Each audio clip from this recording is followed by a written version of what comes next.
After 20 years spent searching for Ben Needham, there have now been 2 breakthroughs in 2 days.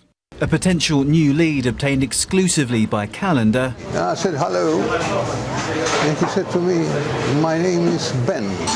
And now, in light of that new information, a commitment from the British government that the case will be looked at again.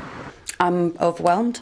I think it's absolutely fabulous news. At last, basically. It's 20 years on, but better late than never.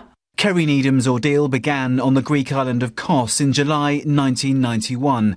Ben, aged just 21 months old, vanished. Somebody has taken him. Kerry became a mother in a foreign country, facing every parent's nightmare.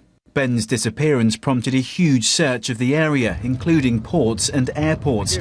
But if he was abducted, he could have been whisked off the island within hours.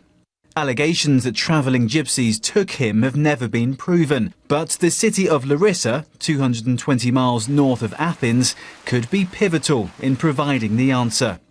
On the outskirts of the city lives a large Roma gypsy community, and it was at nearby Larissa Hospital that a now retired doctor spotted a blonde boy matching Ben's description 8 months after he disappeared. Speaking exclusively to Calendar, this may be the only credible sighting of Ben Needham in 20 years. I didn't know that the missing boy was called Ben at the time. So I said, "Oh, your name is Ben." He was keeping looking at me and didn't say anything more. Probably he didn't know much more to say. And it was to Larissa 5 years later that the British consul in Athens was called, believing a handover was about to take place after it was given information from a prisoner in Larissa jail. This potential new breakthrough only came to light after a live television programme agreed to a request from ITV Yorkshire producer Mark Whitty to feature Ben's disappearance on a national Greek television programme. The doctor only came forward after seeing the show.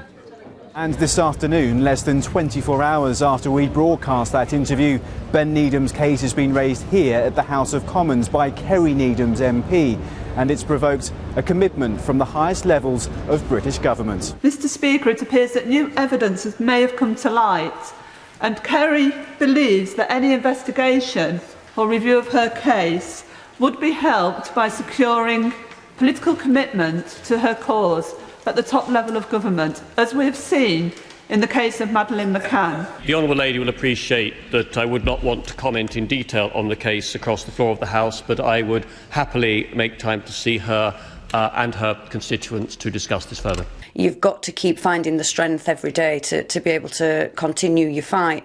But when MPs are getting involved, the Foreign Office are getting involved, it just allows you that little bit of extra strength to go, right, come on, we've got to keep fighting this. And while ever we're being backed and we're being supported, it makes things a whole lot easier. You don't feel alone. This will be the first meeting Kerry Needham has had with the Foreign Office in the 2 decades she's spent searching for her son. The 20th anniversary of Ben Needham's disappearance on Sunday will now be marked with a potential new lead and a fresh glimmer of hope.